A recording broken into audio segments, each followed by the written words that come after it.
April 12, 1961, Yuri Gagarin orbits Earth. A nation erupts in celebration. The Soviet Union just beat America to space. Rockets, satellites, nuclear submarines. The Soviet state could do anything. Except one thing. The country that built Sputnik could not figure out toilet paper. Not just a shortage, not just bad planning.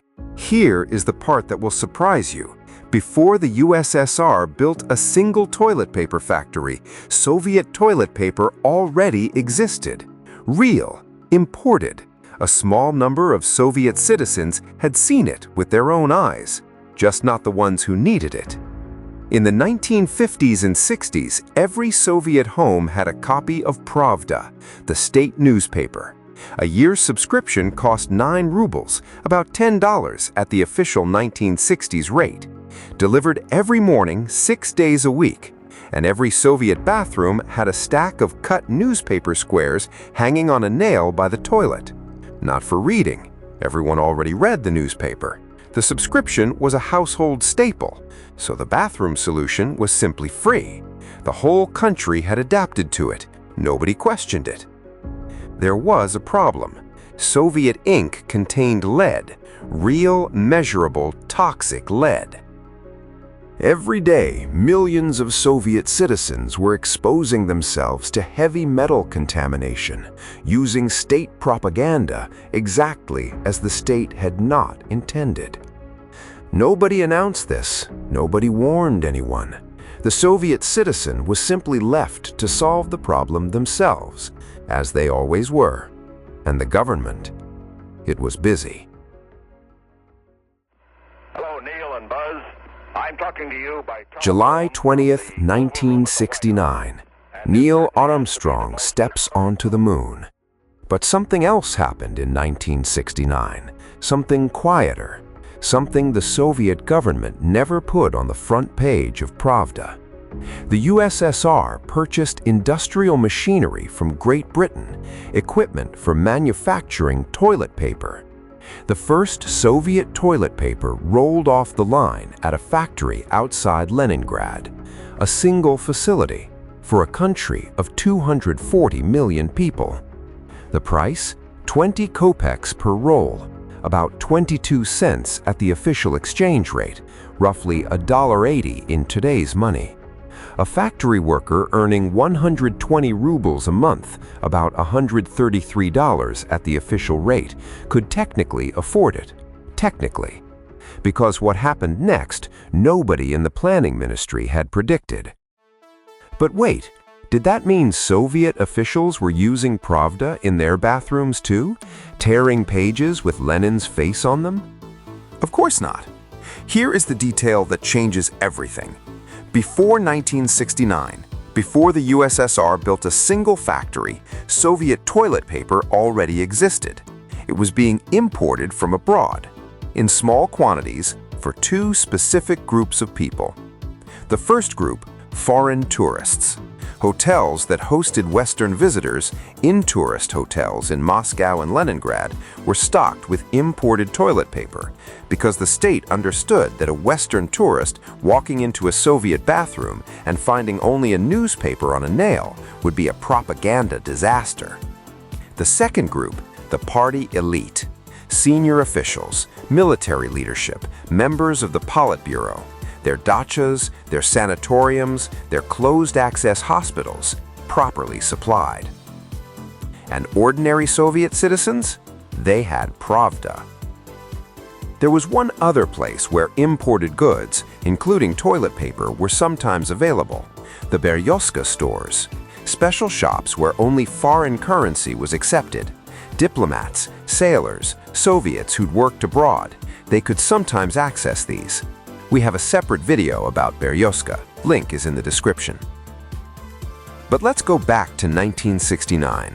The factory is running, the rolls are in the stores. For the first time in Soviet history, any citizen could walk in and buy toilet paper. 20 kopecks, no connections needed, no party membership. It should have been a triumph. Soviet citizens did not buy the toilet paper. Why spend 20 kopecks on something you could get for free? Pravda cost 12 kopecks and came every morning. The math was obvious. The factory had a stockpile. The ministry had a problem.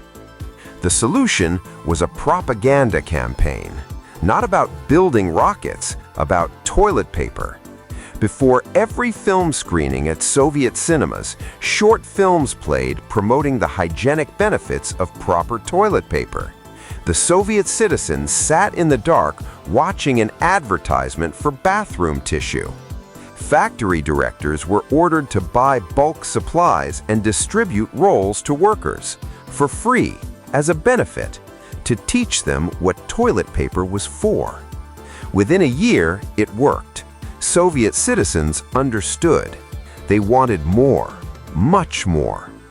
If this story surprises you, there's more where this came from. Subscribe so you don't miss the next one. One factory, 240 million people.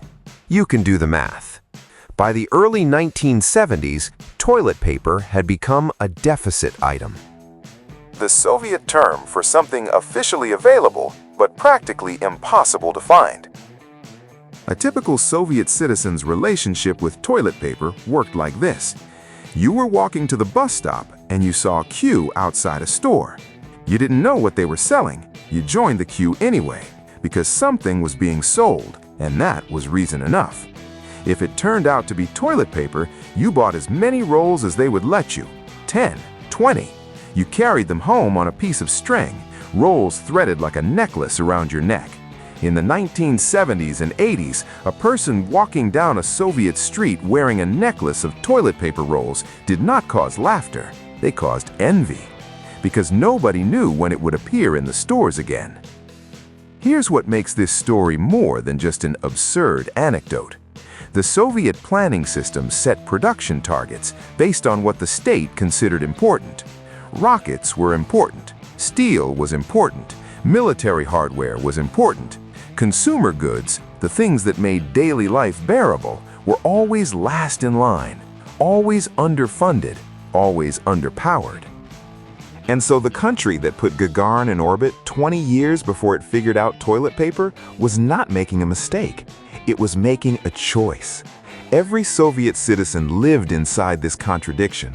The state could do the extraordinary, reach orbit, beat the Americans to space, build a nuclear arsenal that terrified the world, and it could not keep the shelves stocked. The cosmonauts ate freeze-dried space food. The citizens stood in queues for bread. Both things were true. Both things were the USSR. The necklace of toilet paper rolls wasn't a symbol of poverty. It was a symbol of a system that decided some human needs simply didn't matter. The rockets were real. The triumph was real. And so was the newspaper on the nail. If you want to know more about how Soviet citizens actually lived, subscribe. New video every week. See you there.